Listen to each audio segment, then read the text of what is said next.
What if I told you one of the most important science fiction movies ever made nearly collapsed under its own ambition? Forbidden Planet, the 1956 classic that changed the way Hollywood thought about science fiction, wasn't just about robots, monsters, and distant galaxies. Behind the scenes, it was a storm of censorship battles, wild production choices, drunken actors, and innovations that no one believed could work. Behind the futuristic sets and groundbreaking effects, the production was just as wild as what ended up on screen. These are 20 shocking facts about Forbidden Planet, and some are so unbelievable you'll wonder how this film even survived production. From bands over miniskirts to a drunk robot operator, from experimental music to failed remakes, this is the untold story of the sci-fi movie that changed everything. But before we dive into these mind-blowing secrets, make sure to hit that subscribe button. You won't want to miss what other Hollywood mysteries we're uncovering next. Number 20. The Electronic Score Revolution. Forbidden Planet was the first movie to feature an entirely electronic soundtrack.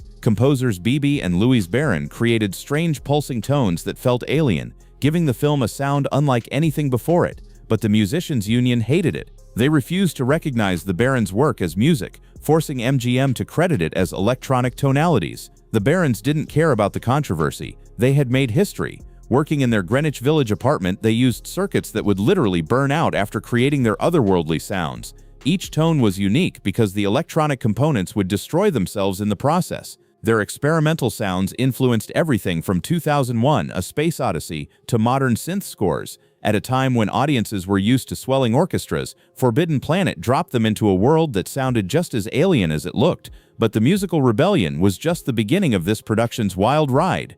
Number 19. Banned in Spain for fashion. Of all the controversies, the strangest one came from Spain. The movie wasn't banned for violence, politics, or its strange electronic sounds. No, it was banned because Anne Francis wore miniskirts. Her futuristic dresses were too short for the strict standards of Spain's Franco-era censors, who saw them as scandalous. The movie was pulled entirely and couldn't be shown for 11 years. What makes this even more absurd is that Spanish censors were perfectly fine with the psychological horror and monster violence, but drew the line at showing a woman's knees. The irony wasn't lost on MGM executives who watched their space epic get blocked not by alien content, but by hemlines. It wasn't until 1967 that Spaniards finally saw Forbidden Planet, long after the miniskirt had become an international fashion symbol.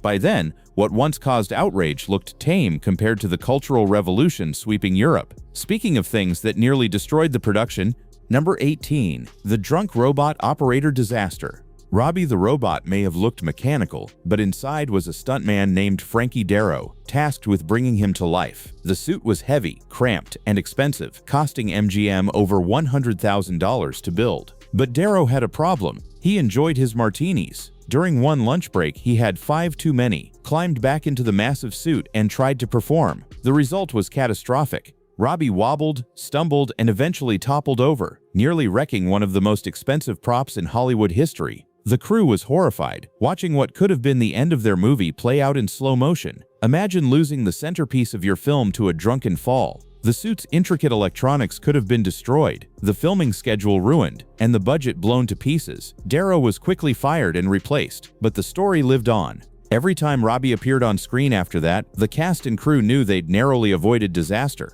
And that expensive robot suit would go on to become something extraordinary. Number 17. Robby's million-dollar legacy. Robby wasn't just a prop, he was a star. MGM spent a fortune on his design, and it paid off spectacularly. His futuristic look captured the imagination of audiences, and he quickly became one of the most famous robots in film history. After Forbidden Planet, Robby appeared in The Invisible Boy and became a frequent guest on television shows across multiple decades. His resume reads like a who's who of classic TV: The Twilight Zone, Lost in Space, Columbo, Wonder Woman, Mork and Mindy, and even comedies like The Love Boat. His cameos became a running joke in Hollywood. If you wanted to wink at classic sci-fi, you brought in Robby. Even decades later, he popped up in Gremlins and The Big Bang Theory, proving his enduring appeal. In 2017, the original prop sold at auction for $5.3 million, making him the most expensive movie prop ever sold.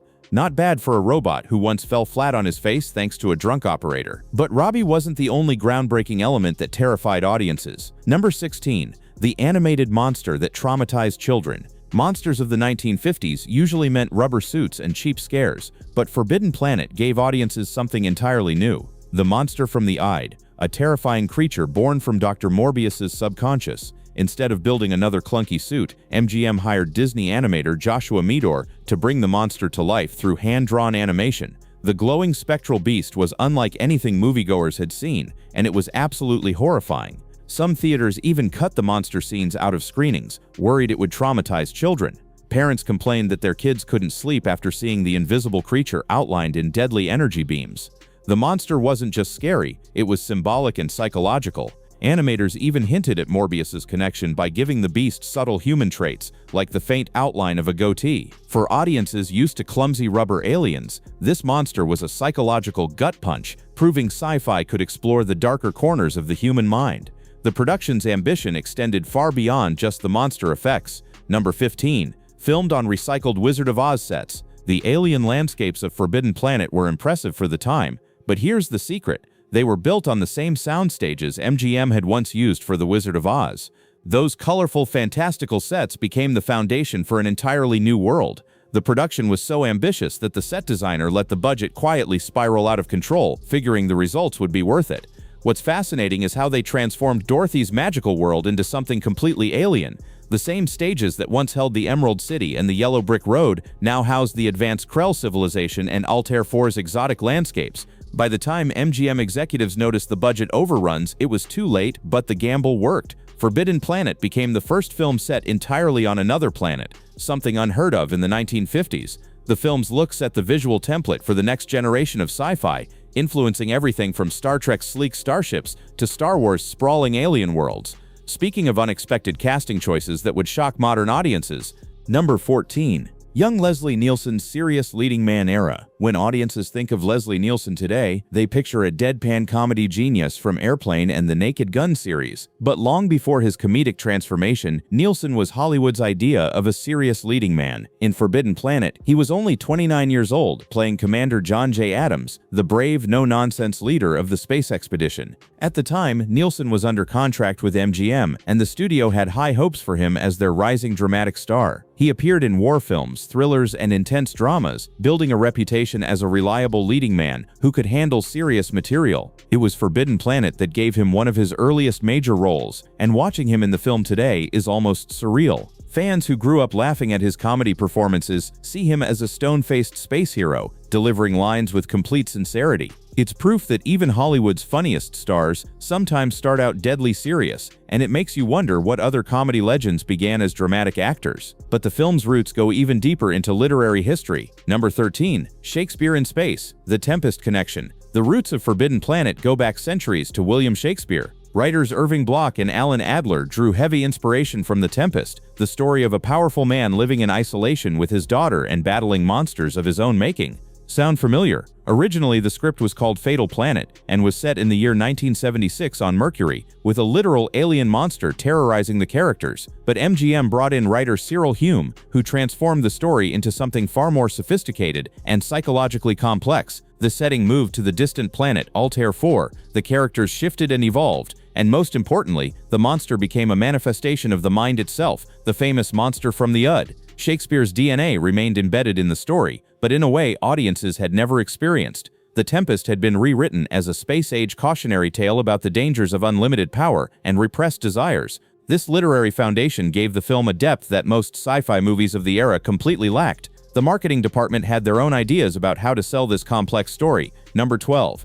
Fatal to Forbidden, the title that changed everything. Names matter in Hollywood, and Forbidden Planet wasn't always called that. The original title, Fatal Planet, sounded grim and depressing, almost like a warning label that would scare audiences away.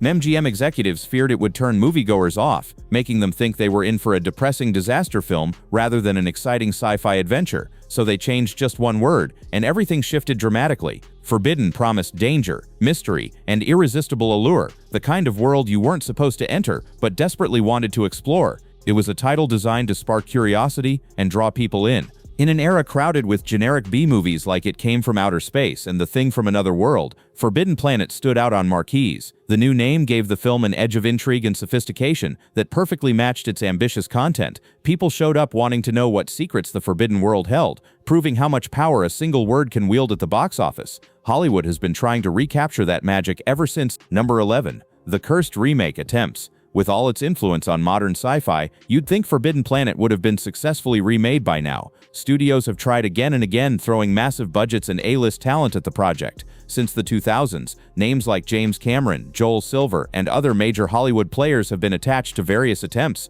New Line Cinema, DreamWorks, and Warner Brothers have all taken shots at developing a modern version, each time convinced they could update the classic for contemporary audiences. Every single attempt has collapsed in development hell. Scripts were written and rewritten, directors attached and departed, budgets approved and then pulled. Even in the 2020s, reports of remake attempts resurface periodically, but nothing ever gets off the ground. Maybe the movie is cursed, or maybe it's something simpler. The original already achieved perfection.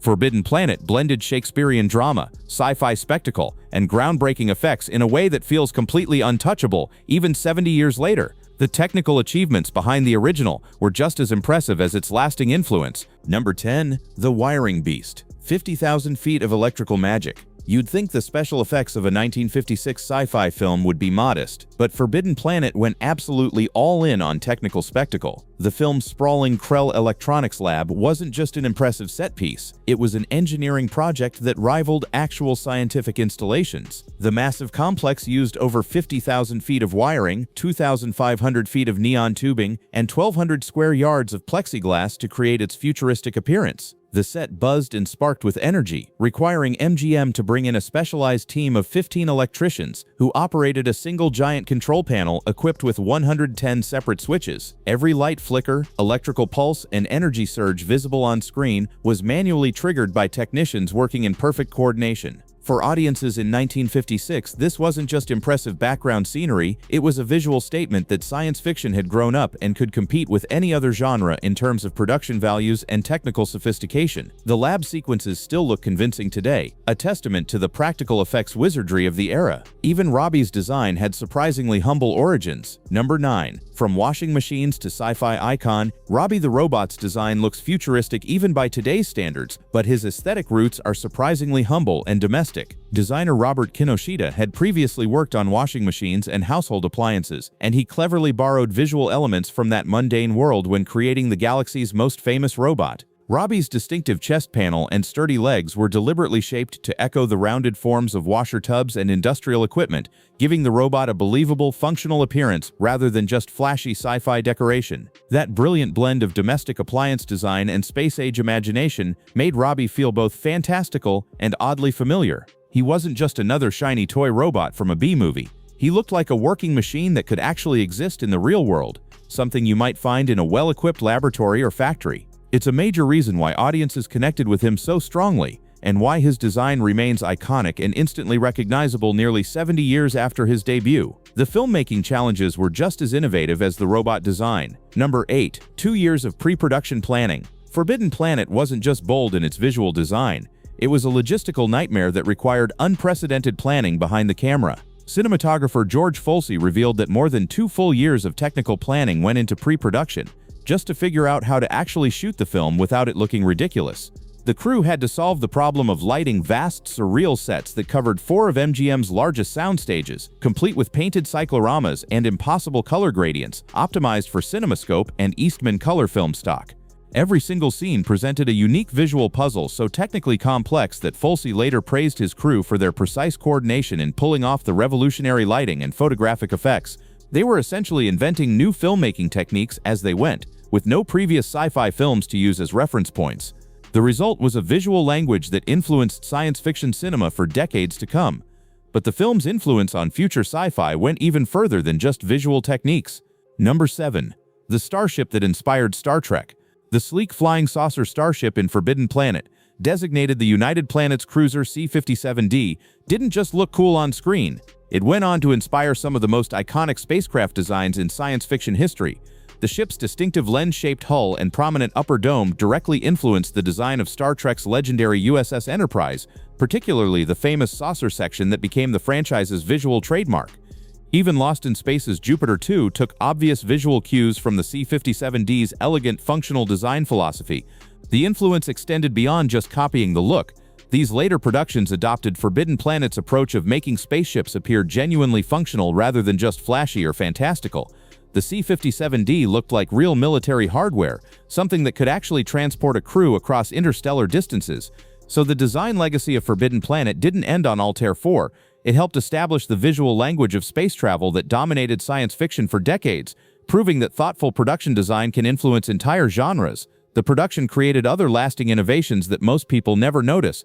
Number 6. Revolutionary color and cinemascope innovation. Forbidden Planet was one of the first science fiction films shot in both CinemaScope and Eastman color, technologies that were still experimental and challenging to work with in 1956. The production team had to pioneer new techniques for filming in the ultra-wide format while maintaining the vibrant, otherworldly color palette that made Altair 4 feel genuinely alien. The combination of these technologies allowed the filmmakers to create vast, sweeping vistas of the planet's surface and the massive Krell underground complex that simply couldn't have been achieved with standard filming methods. The widescreen format made audiences feel like they were actually standing on the surface of an alien world, while the advanced color processing brought out ethereal blues, purples, and greens that had never been seen in cinema before. This technical innovation became the standard for big-budget sci-fi productions, establishing visual expectations that filmmakers still follow today when creating alien worlds and futuristic environments. But some of the most impressive technical achievements were completely invisible to audiences. Number 5. The invisible special effects revolution. While audiences marveled at Robby and the monster from the Ide, some of Forbidden Planet's most groundbreaking effects work was completely invisible on screen. The film pioneered composite photography techniques that seamlessly blended live-action footage with matte paintings and miniatures in ways that were revolutionary for 1956. The expansive views of Krell cities and alien landscapes were actually intricate combinations of small-scale models, painted backdrops, and carefully positioned actors, all merged together using optical printing techniques that took months to perfect. The crew developed new methods for creating the illusion of vast spaces and impossible architecture that looked completely real to moviegoers. These invisible effects were so successful that audiences never questioned what they were seeing. They simply accepted that they were looking at an actual alien planet. This technical mastery in creating believable sci-fi environments established the blueprint that special effects teams still follow today, proving that the most effective movie magic is the kind you never notice. Number 4. Anne Francis almost quit over costume battles. Anne Francis, who played the beautiful Altara, nearly walked off the production due to intense fights over her costume design. The studio wanted her in increasingly revealing outfits to capitalize on her sex appeal, while Francis fought for more practical and dignified clothing that made sense for a woman living on an isolated planet. The costume department went through dozens of designs, each sparking heated arguments between Francis, the director, and MGM executives. Francis threatened to quit multiple times, arguing that the skimpy costumes made her character look foolish rather than alluring. The final compromise satisfied no one completely, but Francis stayed with the project. Ironically, those same controversial costumes that nearly ended her involvement became the reason Spain banned the entire film, but the costume drama was nothing compared to the casting chaos. Number 3. Walter Pidgeon was MGM's fourth choice for Morbius. The commanding performance of Walter Pidgeon as Dr. Morbius was actually a last-minute casting decision that saved the entire production. MGM's first 3 choices all turned down the role, considering science fiction beneath their dignity as serious dramatic actors. The studio was getting desperate as filming approached. Pidgeon initially hesitated as well, but his agent convinced him that the sophisticated script and big budget made this different from typical sci-fi B-movies. His classical theater background proved perfect for delivering the film's Shakespearean dialogue with convincing authority. Without Pidgeon's gravitas anchoring the psychological complexity of the story, Forbidden Planet could have easily become just another monster movie. His performance elevated the entire production and showed other established actors that science fiction could be a respectable genre. Number 2. The secret alternate ending that was never filmed. Most fans don't know that Forbidden Planet was originally supposed to have a completely different, much darker ending. In the original script, Dr. Morbius was meant to survive and return to Earth with the crew, only to slowly realize that the monster from the Ide would follow him there, potentially destroying all of humanity. The alternate ending would have shown Morbius making the ultimate sacrifice by piloting a ship into Earth's sun to destroy himself and the monster before it could reach populated areas. MGM executives deemed this ending too depressing and psychologically complex for audiences, opting instead for the more traditional heroic sacrifice on Altair 4. Some script pages for the alternate ending still exist in MGM's archives, offering a glimpse of what could have been an even more haunting conclusion to the story. Number 1. The film almost bankrupted MGM's sci-fi division. Here's the most incredible secret about Forbidden Planet. It nearly killed MGM's entire science fiction program before it even began. The budget spiraled so far out of control that what started as a modest B-movie ballooned to over $1 million, making it one of MGM's most expensive films ever. The studio had to secretly borrow money from other projects just to finish production, and several executives nearly lost their jobs over the financial disaster. Forbidden Planet literally bet the studio's future on intelligent sci-fi, and fortunately, it won. Nearly 70 years later, Forbidden Planet still feels ahead of its time. From drunk robot operators to million-dollar budgets that nearly bankrupted MGM, this wasn't just another space adventure, it was cinema chaos that somehow created a masterpiece. Without it, we might not have Star Trek 2001: A Space Odyssey or Star Wars as we know them. It proved sci-fi could be intelligent and groundbreaking, not just cheap thrills. Maybe that's why every remake fails. The original already achieved perfection through beautiful disaster. So which fact shocked you most? Drop a comment below, and don't forget to subscribe for more Hollywood secrets that'll blow your mind.